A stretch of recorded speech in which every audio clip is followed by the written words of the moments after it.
রাজস্থানের নতুন মুখ্যমন্ত্রী হবেন ভগবান রামের বংশধর, বসুন্ধরা মেনে নেবেন।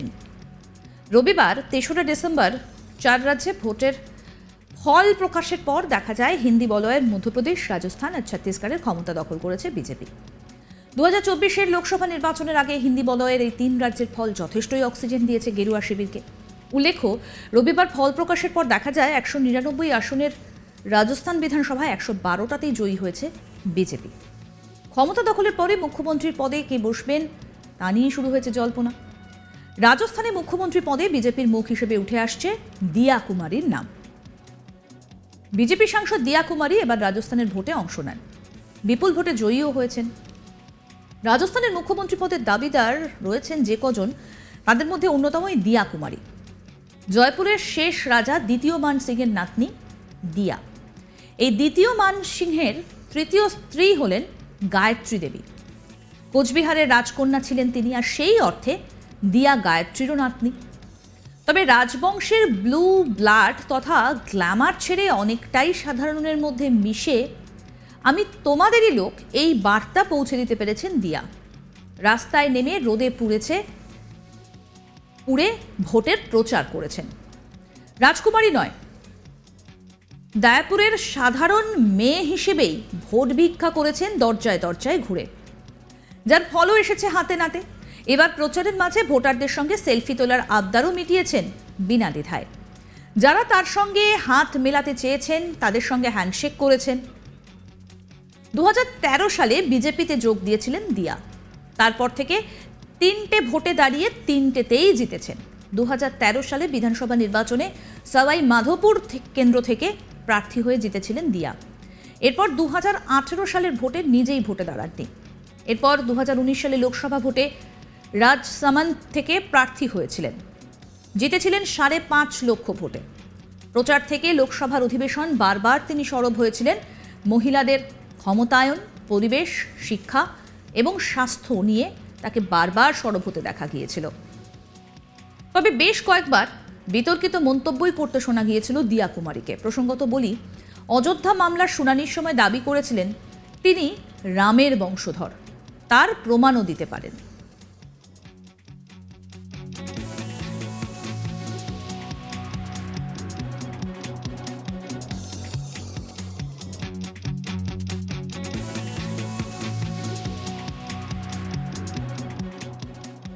দু সালে তিনি দাবি করেন জয়পুরের মহারাজা জয় সিংয়ের জমিতেই মুঘল সম্রাট শাহজাহান তাজমহল তৈরি করেছিলেন।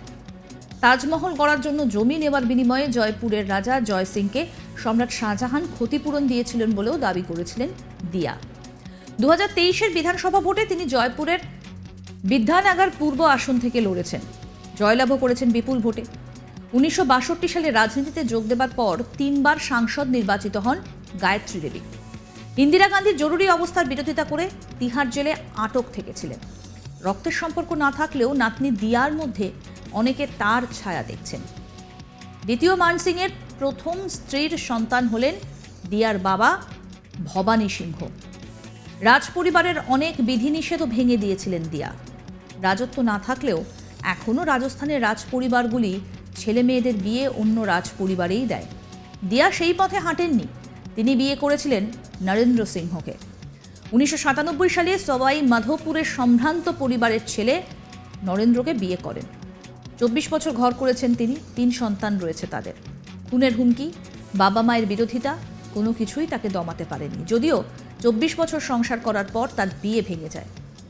উল্লেখ্য, রাজস্থানের মুখ্যমন্ত্রী পদে দিয়া কুমারীর মূল প্রতিদ্বন্দ্বী আরেক রাজকুমারী তথা রাজবধূ বসুন্ধরা রাজে সিন্ধিয়া।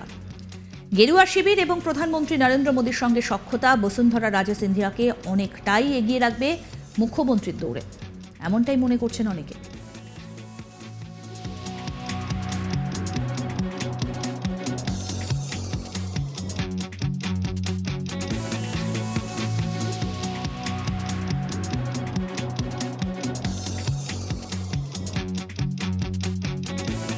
তবে দিয়া কুমারীর সঙ্গে বসুন্ধরা রাজে সিন্ধিয়ার বিরোধ দীর্ঘদিনের। জানা যায়, বসুন্ধরা মুখ্যমন্ত্রী থাকাকালীন দিয়াদের রাজমহল প্যালেস হোটেলের বেআইনি নির্মাণ ভাঙার নির্দেশ দেন। অভিযোগ, তাতে রাজপুতদের অসম্মান করা হয়েছিল। দিয়া তার মা মহারানী পদ্মিনী দেবী বসুন্ধরা সরকারের বিরুদ্ধে রাজপুত সংগঠন কর্ণী সেনাকে নিয়ে পথে নেমেছিলেন।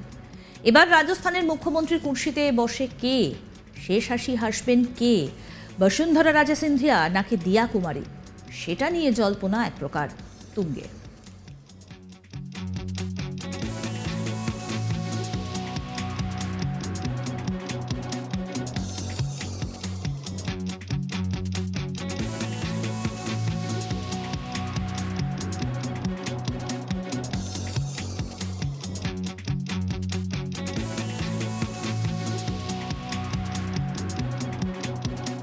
রবিবার ৩রা ডিসেম্বর ৪ রাজ্যে ভোটের ফল প্রকাশের পর দেখা গেল হিন্দি বলয়ের মধ্যপ্রদেশ, রাজস্থান, ছত্তিশগড়ের ক্ষমতা দখল করেছে বিজেপি। ২০২৪-এর লোকসভা নির্বাচনের আগে হিন্দি বলয়ের এই ৩ রাজ্যের ফল যথেষ্টই অক্সিজেন দিয়েছে গেরুয়া শিবিরকে। উল্লেখ্য, রবিবার ফল প্রকাশের পর দেখা যায় ১৯৯ আসনের রাজস্থান বিধানসভার ১১২টিতেই জয়ী হয়েছে বিজেপি। ক্ষমতা দখলের পরে মুখ্যমন্ত্রী পদে কে বসবেন সেটা নিয়ে শুরু হয়েছে জল্পনা। রাজস্থানে মুখ্যমন্ত্রী পদে বিজেপির মুখ হিসেবে উঠে আসছে দিয়া কুমারীর নাম। বিজেপি সাংসদ দিয়া কুমারী এবার রাজস্থানের ভোটে অংশ নেন এবং বিপুল ভোটে জয়ীও হয়েছেন। রাজস্থানের মুখ্যমন্ত্রী পদের দাবিদার রয়েছেন যে কজন, তাদের মধ্যে অন্যতম দিয়া কুমারী। জয়পুরের শেষ রাজা দ্বিতীয় মান সিংয়ের নাতনি দিয়া। এই দ্বিতীয় মান সিংয়ের তৃতীয় স্ত্রী হলেন গায়ত্রী দেবী। কোচবিহারের রাজকন্যা ছিলেন তিনি। সেই অর্থে দিয়া গায়ত্রীরও নাতনি। তবে রাজবংশের ব্লু ব্লাড তথা গ্ল্যামার ছেড়ে অনেকটাই সাধারণের মধ্যে মিশে আমি তোমাদেরই লোক বার্তা পৌঁছে দিতে পেরেছেন দিয়া। রাস্তায় নেমে রোদে পুড়েছেন, ভোটের প্রচার করেছেন।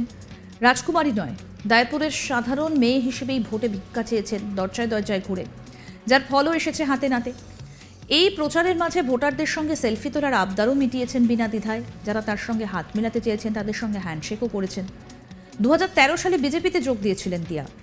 তারপর থেকে ৩টে ভোটে দাঁড়িয়ে ৩টিতেই জিতেছেন। ২০১৩ সালের বিধানসভা নির্বাচনে সবাই মাধোপুর কেন্দ্র থেকে প্রার্থী হয়ে জিতেছিলেন। এরপর ২০১৮ সালের ভোটে নিজেই দাঁড়াতে চাননি। ১৯ সালে লোকসভা ভোটে রাজাসামন্দ থেকে প্রার্থী হয়েছিলেন, জিতেছিলেন ৫.৫ লক্ষ ভোটে।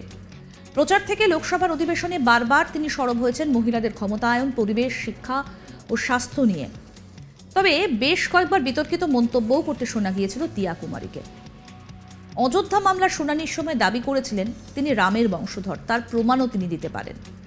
২০২২ সালে তিনি দাবি করেন জয়পুরের মহারাজ জয় সিংয়ের জমিতেই মুঘল সম্রাট শাহজাহান তাজমহল তৈরি করেছিলেন এবং তাজমহল গড়ার জন্য জমি নেওয়ার বিনিময়ে জয়পুরের রাজা জয় সিংহকে সম্রাট শাহজাহান ক্ষতিপূরণ দিয়েছিলেন, এই দাবিও করেছিলেন দিয়া। ২০২৩-এর বিধানসভা ভোটে তিনি জয়পুরের বিদ্যানগর পূর্ব আসন থেকে লড়েছেন এবং জয়লাভও করেছেন বিপুল ভোটে। এখন দেখার শেষ হাসি কে হাসে, কে হন মুখ্যমন্ত্রী। সমস্ত আপডেট পেতে আজ তাক বাংলার ইউটিউব চ্যানেল সাবস্ক্রাইব করুন, নোটিফিকেশন পেতে বেল বাটন অপশন প্রেস করুন। এই ভিডিও সম্পর্কে আপনাদের মতামত জানান, কমেন্ট করুন, শেয়ার করুন, হোয়াটসঅ্যাপে ফলো করুন আজ তাক বাংলা।